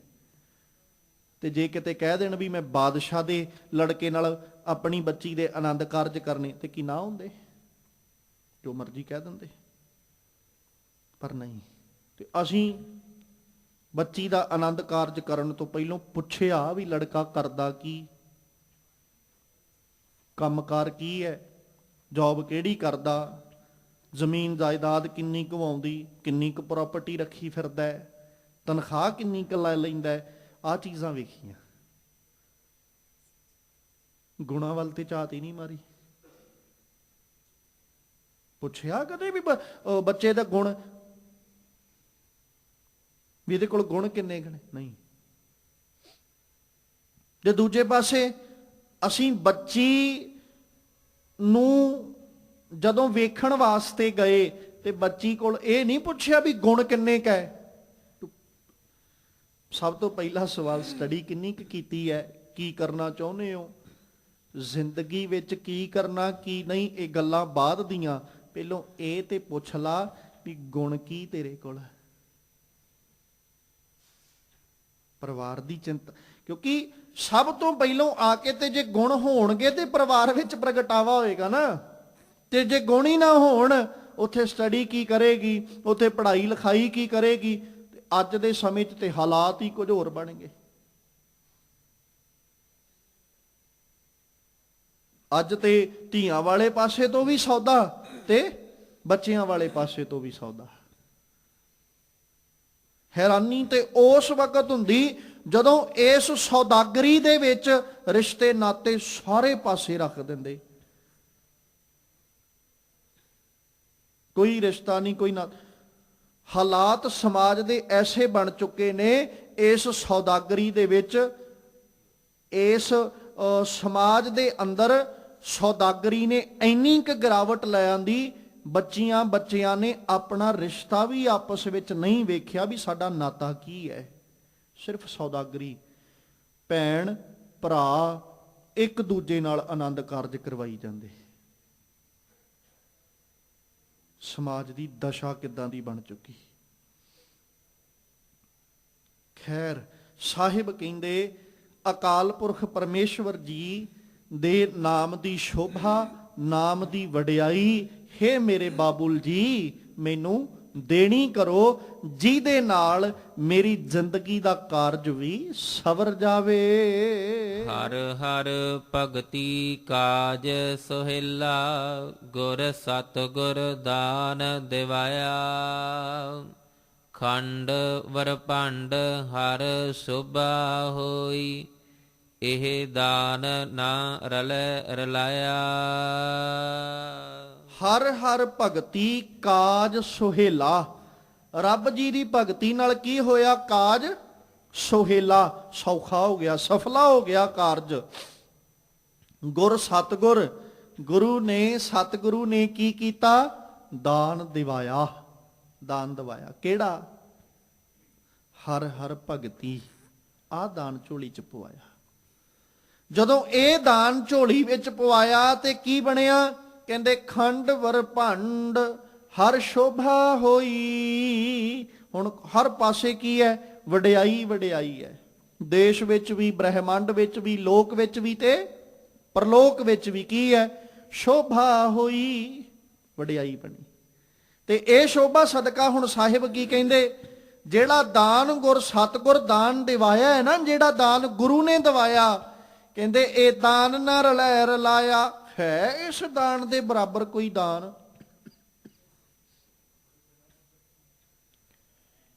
ਖਿਆਲ ਰੱਖੀਏ, ਇੱਕ ਪਾਸੇ ਦਿੱਤੀਆਂ ਜਾ ਰਹੀਆਂ ਵਸਤੂਆਂ, ਇੱਕ ਪਾਸੇ ਦਿੱਤਾ ਜਾ ਰਿਹਾ ਪ੍ਰੇਮ, ਦੋਵੇਂ ਚੀਜ਼ਾਂ। ਹੁਣ ਇਹਨਾਂ ਦੋਵਾਂ ਨੂੰ ਰੱਖ ਲਓ ਪੈਰਲਰ, ਬਰਾਬਰ ਰੱਖ ਲਓ। ਜੇ ਤੇ ਲੋਭ ਨਾ ਹੋਇਆ, ਲਾਲਚ ਨਾ ਹੋਇਆ, ਤੇ ਕੀ ਲਿਆ ਜਾਏਗਾ? ਪ੍ਰੇਮ। ਤੇ ਜੇ ਲੋਭ ਹੋਇਆ, ਲਾਲਚ ਹੋਇਆ, ਫਿਰ ਕੀ ਲਿਆ ਜਾਏਗਾ? ਵਸਤੂਆਂ। ਤੇ ਜਿੱਥੇ ਵਸਤੂਆਂ ਲਈਆਂ ਜਾਣਗੀਆਂ ਉੱਥੇ ਚੇਤਾ ਰੱਖਿਓ, ਪਰਿਵਾਰ 'ਚ ਕਦੇ ਸੁੱਖ ਨਹੀਂ ਹੋਏਗਾ, ਕਦੇ ਵੀ ਨਹੀਂ। ਕਿਉਂਕਿ ਉੱਥੇ ਤੇ ਸਾਫ਼ ਜਿਹੜਾ ਅੱਜ ਲਾਲਚ ਵਸ ਹੋ ਕੇ ਵਸਤੂਆਂ ਮੰਗ ਰਿਹਾ ਹੈ, ਕੱਲ ਨੂੰ ਲਾਲਚ ਵਸ ਹੋ ਕੇ ਹੋਰ ਵੀ ਮੰਗੇਗਾ। ਜੇ ਅੱਜ ਅਸੀਂ ਦੇ ਰਹੇ ਹਾਂ ਤੇ ਕੱਲ ਨੂੰ ਵੀ ਸਾਨੂੰ ਦੇਣੀਆਂ ਪੈਣਗੀਆਂ। ਤੇ ਜੇ ਕੱਲ ਨੂੰ ਸਾਡੇ ਕੋਲ ਦੇਣ ਜੋਗੀ ਸਮਰੱਥਾ ਨਾ ਹੋਈ ਤੇ ਫੇਰ ਪਰਿਵਾਰ 'ਚ ਝਗੜਾ ਪਏਗਾ ਕਿ ਨਹੀਂ? ਇਸ ਲਈ ਲਾਲਚ ਨਾ ਦੇਣ ਵਾਲੇ ਕੋਲ ਹੰਕਾਰ ਹੋਵੇ ਤੇ ਨਾ ਲੈਣ ਵਾਲੇ ਨੂੰ ਲਾਲਚ ਹੋਵੇ। ਸਾਹਿਬ ਜੀ ਆਖਦੇ, ਕਹਿੰਦੇ ਆਹ ਦਾਨ ਜਿਹੜਾ ਅੱਜ ਗੁਰੂ ਨੇ ਦਵਾਇਆ ਨਾ, ਇਸ ਦਾਨ ਚ ਨਾਲ ਕੀ ਬਣਨਾ? ਖੰਡ ਬ੍ਰਹਮੰਡ ਸ਼ੋਭਾ ਹੋਈ, ਸਾਰੇ ਪਾਸੇ ਸ਼ੋਭਾ ਹੀ ਸ਼ੋਭਾ। ਇਹ ਦਾਨ ਨਾ ਰਲੇ ਰਲਾਏ, ਇਹਦੇ ਬਰਾਬਰ ਦਾਨ ਕਿਹੜਾ ਹੋ ਸਕਦਾ ਹੈ? ਕਿਉਂਕਿ ਗੁਰੂ ਨੇ ਚੰਗੇ ਗੁਣਾਂ ਦੀ ਬਖਸ਼ਿਸ਼ ਔਰ ਅਕਾਲ ਪੁਰਖ ਪਰਮੇਸ਼ਵਰ ਕੀ ਬੰਦਗੀ ਰੂਪੀ ਦਾਜ ਝੋਲੀ ਵਿੱਚ ਪਾਇਆ। ਤੇ ਜਿੱਥੇ ਇਹ ਦਾਜ ਮਿਲ ਜਾਏ, ਨਾ ਰਲੇ ਰਲਾਇਆ, ਦੂਜੀਆਂ ਵਸਤੂਆਂ ਇਹਦੇ ਨਾਲ ਕੀ ਰਲਣਗੀਆਂ? ਵਸਤੂਆਂ ਕਦੇ ਪਰਿਵਾਰਾਂ ਵਿੱਚ ਪਿਆਰ ਇਤਫਾਕ ਨਹੀਂ ਬਣਾਉਂਦੀਆਂ।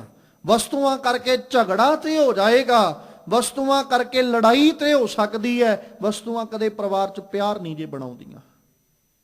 ਔਰ ਖਿਆਲ ਰੱਖੀਏ, ਵਸਤੂ ਹੋ ਸਕਦਾ ਇੱਕ ਵਾਰੀ ਘਰ ਦੇ ਵਿੱਚ ਪ੍ਰੇਮ ਬਣਾ ਦੇਣ, ਪਰ ਉਹ ਬਹੁਤਾ ਚਿਰ ਨਹੀਂ ਰਹੇਗਾ। ਸੌਖਾ ਜਿਹਾ ਪੱਖ ਰੱਖ ਲਈਏ, ਅੱਜ ਲਾਲਚ ਵਸ ਹੋ ਕੇ ਲੜਕੇ ਵਾਲਿਆਂ ਮੰਗ ਕੀਤੀ, ਮਜਬੂਰੀ ਵਸ ਹੋ ਕੇ ਲੜਕੀ ਵਾਲਿਆਂ ਦਾਜ ਦੇ ਦਿੱਤਾ। ਜਿਹੜਾ ਅੱਜ ਮੰਗ ਰਿਹਾ, ਕੀ ਦਾਵਾ ਕਰ ਸਕਦੇ ਆ ਵੀ 4 ਸਾਲਾਂ ਬਾਅਦ ਨਾ ਮੰਗਣਗੇ?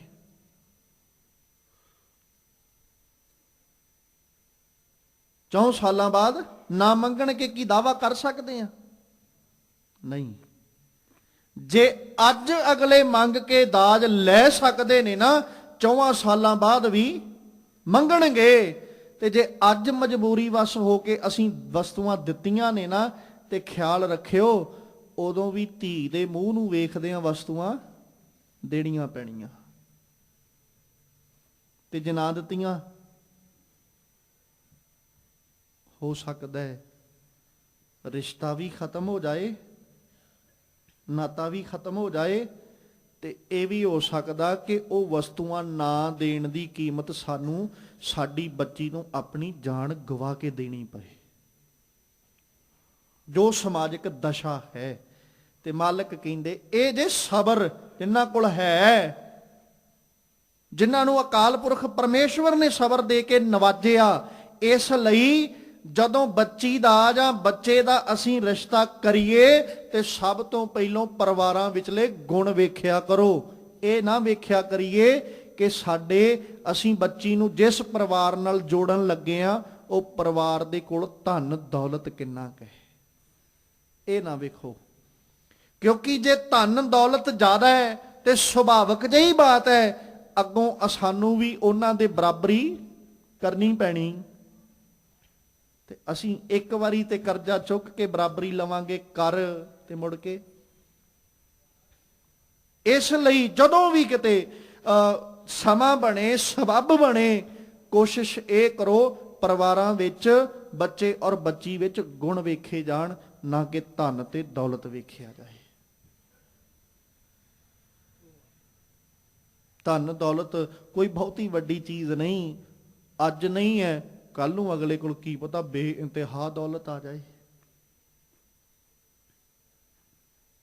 ਅੱਜ ਬੱਚੀ ਨੂੰ ਸਿਖਾ ਕੇ ਭੇਜਾਂਗੇ, ਧੀਏ ਰਹਿਣਾ ਹੈ, ਪਿਆਰ ਨਾਲ ਰਹਿਣਾ, ਉੱਥੇ ਪ੍ਰੇਮ ਨਾਲ ਰਹਿਣਾ, ਤੇ ਬੱਚੀ ਕੱਲ ਨੂੰ ਹੋ ਸਕਦਾ ਉਹਦੇ ਕੋਲ ਇੰਨਾ ਕੁ ਧਨ ਦੌਲਤ, ਉਹਦੀ ਹਰ ਖੁਆਇਸ਼, ਹਰ ਇੱਛਾ ਵੀ ਪੂਰੀ ਹੋ ਜਾਏ, ਜੇ ਚੰਗੇ ਗੁਣ ਹੋਣ। ਹਾਂ, ਇਹ ਵੇਖੋ ਬੱਚਾ ਕਿਤੇ ਕਿਸੇ ਐਬ ਵਿੱਚ ਤੇ ਨਹੀਂ। ਜੇ ਐਬ ਹੀ ਕੋਈ ਲੱਗਾ ਹੋਵੇ ਤੇ ਕਿੰਨੀ ਕੁ ਧਨ ਦੌਲਤ ਸਾਂਭ ਕੇ ਰੱਖ ਲਏਗਾ, ਕਿੰਨਾ ਕੁ ਸੰਭਾਲ ਲਏਗਾ। ਐਬ ਕਰਕੇ ਹੋ ਸਕਦਾ ਅਸੀਂ ਇਹ ਵੇਖਿਆ ਬੱਚਾ ਧਨ ਦੌਲਤ ਵਿੱਚ ਬਹੁਤ ਹੈ ਉਹਦੇ ਕੋਲ, ਅਸੀਂ ਆਹ ਤੇ ਵੇਖ ਲਿਆ, ਪਰ ਇਹ ਨਹੀਂ ਵੇਖਿਆ ਕਿ ਬੱਚਾ ਨਸ਼ੇ ਵਿੱਚ ਲੱਗਾ ਹੋਇਆ, ਕਿੰਨਾ ਕੁ ਸਾਂਭ ਲਏਗਾ ਧਨ ਦੌਲਤ। ਤੇ ਸਾਡੀ ਬੱਚੀ ਸੁਖੀ ਵਸ ਸਕਦੀ? ਉਹ ਵੀ ਤੇ ਫਿਰ ਦਿਨ ਰਾਤ ਉੱਠਦਿਆਂ ਬਹਿੰਦਿਆਂ, ਖਿਮਾ ਕਰਿਓ ਮੈਂ ਲਫ਼ਜ਼ ਵਰਤ ਰਿਹਾ, ਆਪਣੇ ਮਾਂ-ਬਾਪ ਨੂੰ ਕੋਸੇਗੀ ਕਿ ਨਹੀਂ? ਵੀ ਜੇ ਆਨੰਦ ਕਾਰਜ ਕਰਨਾ ਹੀ ਸੀ ਤੇ ਫਿਰ ਇੰਨਾ ਤੇ ਵੇਖ ਲੈਂਦੇ ਵੀ ਲੜਕਾ ਨਸ਼ੇ ਵਿੱਚ ਤਾਂ ਨਹੀਂ ਜੁਟਿਆ। ਪਰ ਅਫਸੋਸ, ਖਿਮਾ ਕਰਿਓ, ਜਿੱਦਾਂ ਦੇ ਹਾਲਾਤ ਅੱਜ ਬਣ ਚੁੱਕੇ, ਅੱਜ ਬੱਚੀਆਂ ਖੁਦ ਆਪਣੇ ਜ਼ੁਬਾਨ ਤੋਂ ਇਹ ਗੱਲ ਆਖਣ ਵੀ ਕੋਈ ਗੱਲ ਨਹੀਂ, ਮਾੜੀ ਮੋਟੀ दारू ਪੀਂਦਾ ਹੋਵੇ ਤੇ ਮੈਂ ਸਹਿ ਲਾਂਗੀ, ਤੇ ਕਿੱਦਾਂ ਦੇ ਹਾਲਾਤ ਬਣਨਗੇ, ਘਰਾਂ ਵਿੱਚ ਕੀ ਹਾਲਾਤ ਬਣਨਗੇ। ਇਸ ਲਈ ਅਸੀਂ ਖੁਦ ਆਪਣੇ ਸਮਾਜ ਔਰ ਸਮਾਜ ਦੇ ਹਾਲਾਤਾਂ ਨੂੰ ਵੇਖ ਕੇ ਆਪਣੇ ਬੱਚੇ ਔਰ ਬੱਚੀਆਂ ਦੇ ਅੰਦਰ ਗੁਣਾਂ ਨੂੰ ਪੈਦਾ ਕਰੀਏ, ਜਿਹੜੇ ਗੁਣ ਅੱਜ ਮੇਰੇ ਸਾਹਿਬ ਬਾਪੂ ਗੁਰੂ ਰਾਮਦਾਸ ਪਾਤਸ਼ਾਹ ਸਿਖਾਉਂਦੇ।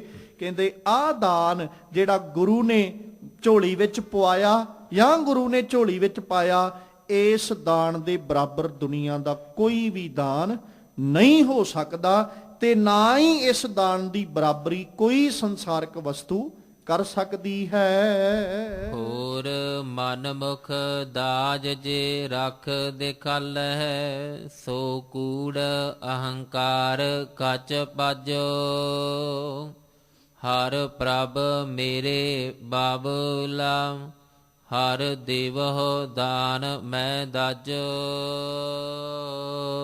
ਫਿਰ ਕਹਿੰਦੇ ਹੋਰ ਮਨ ਮੁਖ ਦਾਜ ਜੇ ਰੱਖ ਦਿਖਾਲੈ, ਜੇ ਕੋਈ ਮਨ ਪਿੱਛੇ ਲੱਗ ਕੇ ਦਾਜ ਰੱਖ ਵਿਖਾਉਂਦਾ ਹੈ ਜਾਂ ਦਾਨ ਦੇ ਕੇ ਲੋਕਾਂ ਨੂੰ ਕਹਿੰਦਾ ਵੀ ਮੈਂ ਬੱਚੀ ਨੂੰ ਇੰਨਾ ਦਾਜ ਦਿੱਤਾ, ਕਹਿੰਦੇ ਜੇ ਕੋਈ ਦਾਜ ਰੱਖਦਾ ਹੈ ਤੇ ਫਿਰ ਕੀ ਹੋਏਗਾ? ਸੋ ਕੂੜ ਅਹੰਕਾਰ ਕੱਚ ਪਾਜੋ।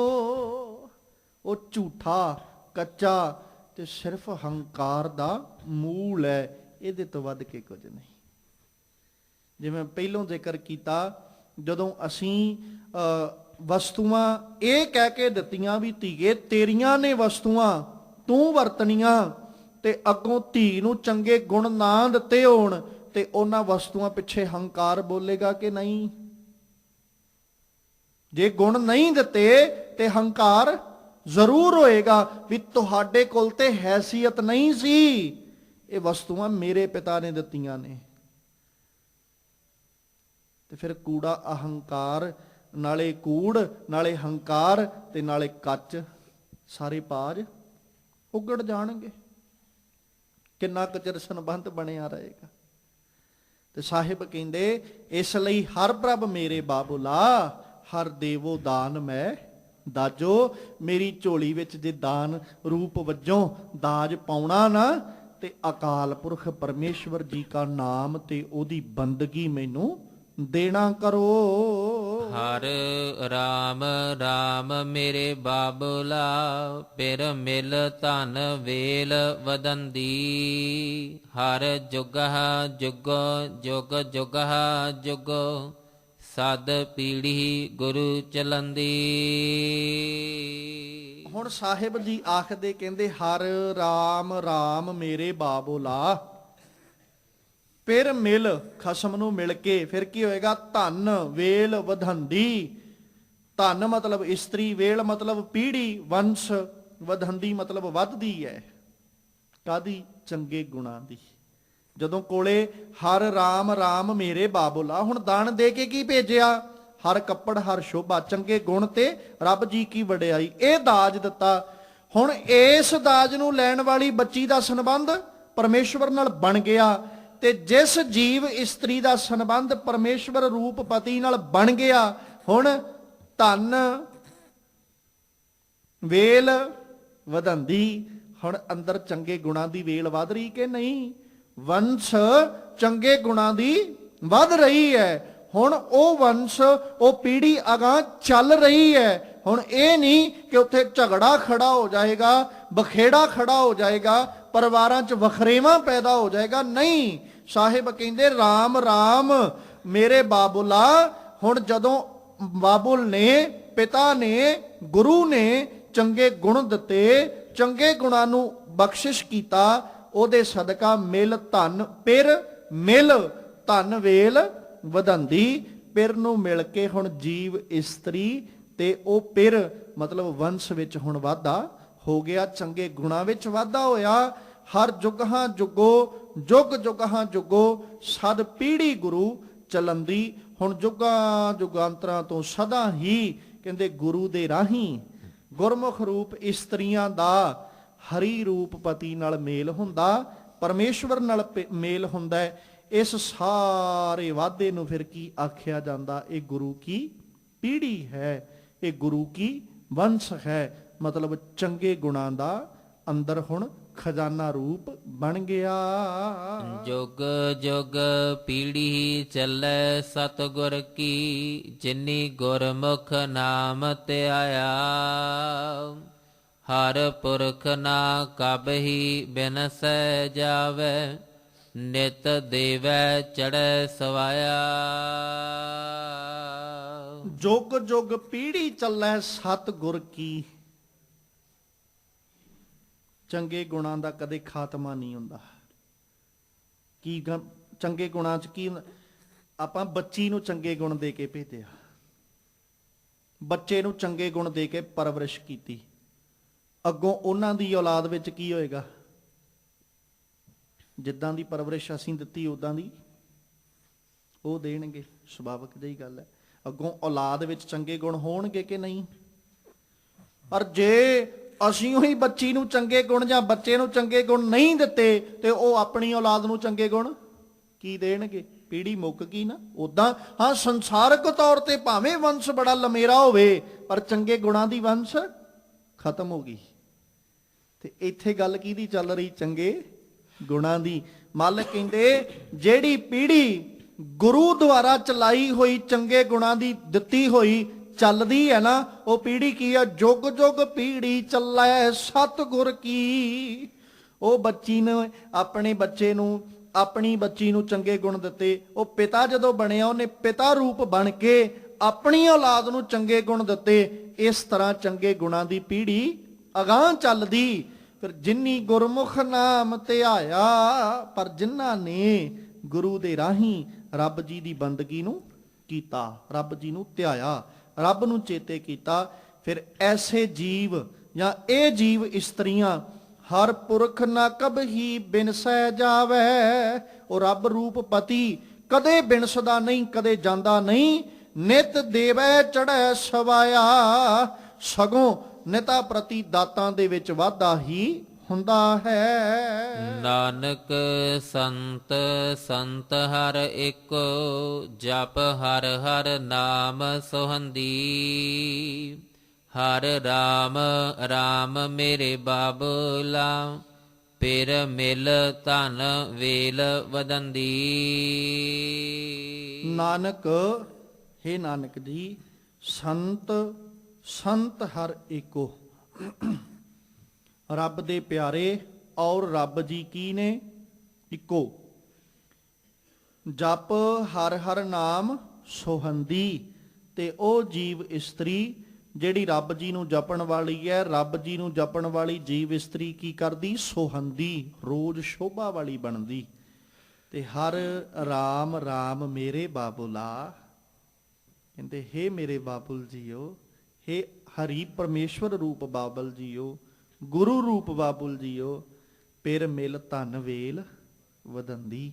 ਇਸ ਤਰ੍ਹਾਂ ਪਿਰ ਨੂੰ ਮਿਲ ਕੇ ਧਨ, ਔਰ ਧਨ ਮਤਲਬ ਜੀਵ ਇਸਤਰੀ, ਪਿਰ ਮਤਲਬ ਖਸਮ ਮਾਲਕ, ਖਸਮ ਮਾਲਕ ਨੂੰ ਮਿਲ ਕੇ ਜੀਵ ਇਸਤਰੀ ਦੀ ਵੇਲ ਵਿੱਚ ਫਿਰ ਵਾਧਾ ਹੁੰਦਾ, ਚੰਗੇ ਗੁਣਾਂ ਵਿੱਚ ਵਾਧਾ ਹੁੰਦਾ। ਜੀਵਨ ਵਿਚਲੇ ਚੰਗੇ ਗੁਣ ਕਹਿ ਲਓ, ਅਕਾਲ ਪੁਰਖ ਪਰਮੇਸ਼ਵਰ ਜੀ ਕੀ ਬੰਦਗੀ, ਪ੍ਰੇਮ ਪਿਆਰ, ਇਹ ਸਾਰੀਆਂ ਚੀਜ਼ਾਂ ਦੇ ਵਿੱਚ ਫਿਰ ਵਾਧਾ ਹੁੰਦਾ।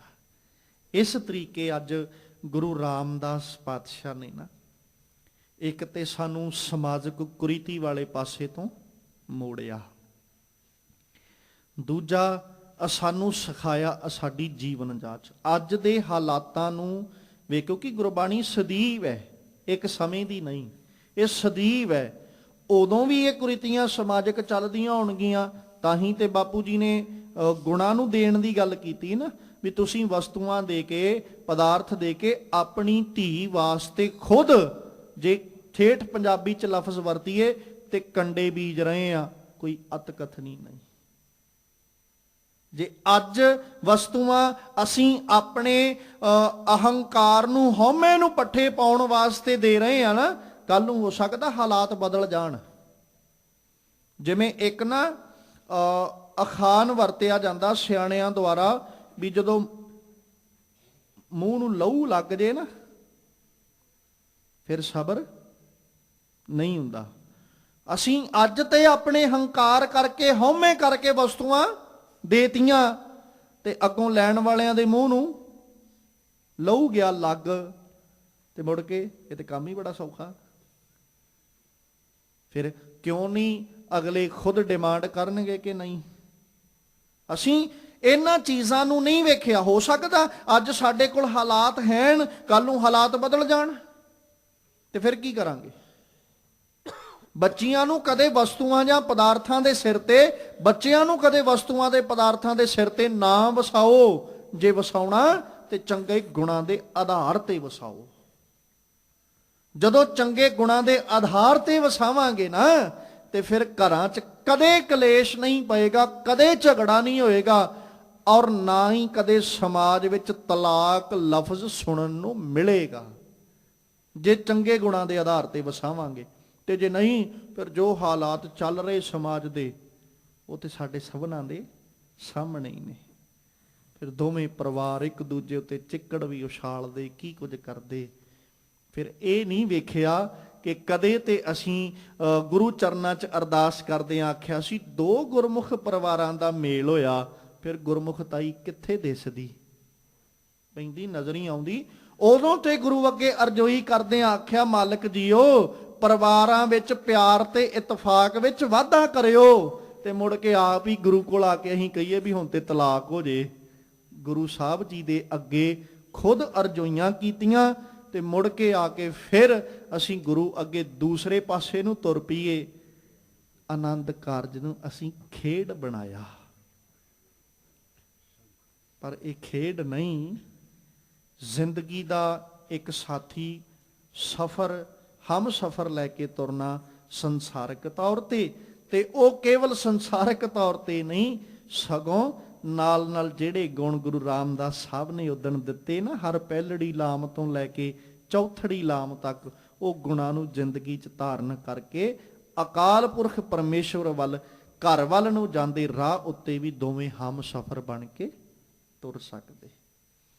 ਇਸ ਲਈ ਗੁਰੂ ਅੱਗੇ ਅਰਜ਼ੋਈ ਅਸੀਂ ਇਹੋ ਕਰਨੀ ਵੀ ਸਤਿਗੁਰੂ ਜੀਓ ਸਾਡੇ ਪਰਿਵਾਰਾਂ ਵਿੱਚ ਪਿਆਰ ਇਤਫਾਕ ਬਣਿਆ ਰਹੇ, ਔਰ ਆਪ ਜੀ ਰਹਿਮਤ ਕਰੋ, ਸਾਨੂੰ ਗੁਣਾਂ ਦੀ ਦਾਤ ਬਖਸ਼ਿਸ਼ ਕਰਕੇ ਨਿਵਾਜੋ, ਤਾਂ ਜੋ ਉਹਨਾਂ ਗੁਣਾਂ ਦੇ ਆਧਾਰ ਉੱਤੇ ਆਪ ਜੀ ਦੇ ਦਰ ਤੇ ਭਰੋਸਾ ਤੇ ਵਿਸ਼ਵਾਸ, ਔਰ ਪਰਿਵਾਰਾਂ ਦੇ ਵਿੱਚ ਪਿਆਰ ਔਰ ਇਤਫਾਕ ਸਭਨਾਂ ਦੇ ਬਣਿਆ ਰਹੇ, ਤੇ ਸਾਰੇ ਦਾ ਸਾਰਾ ਸਮਾਜ ਸੁਖਾਲਾ ਸੋਹਣਾ ਆਪਣਾ ਜੀਵਨ ਬਤੀਤ ਕਰੇ।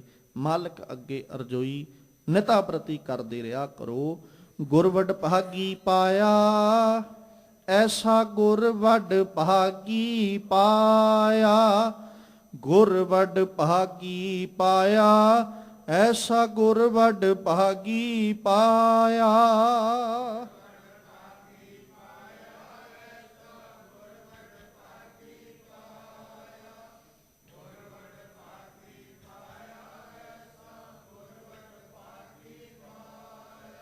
ਗੁਰ ਵਡ ਭਾਗੀ ਪਾਇਆ, ਐਸਾ ਗੁਰ ਵਡ ਭਾਗੀ ਪਾਇਆ, ਗੁਰ ਵਡ ਭਾਗੀ ਪਾਇਆ, ਐਸਾ ਗੁਰ ਵਡ ਭਾਗੀ ਪਾਇਆ।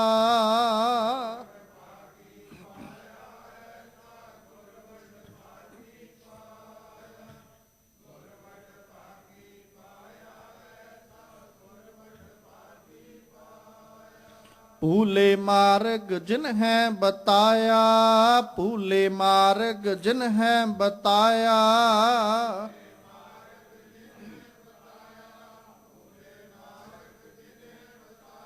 ਐਸਾ ਗੁਰਵਡ ਭਾਗੀ ਪਾਇਆ, ਐਸਾ ਗੁਰਵਡ ਭਾਗੀ ਪਾਇਆ।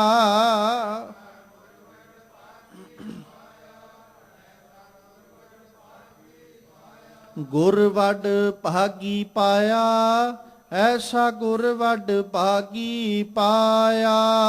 ਗੁਰਵਡ ਭਾਗੀ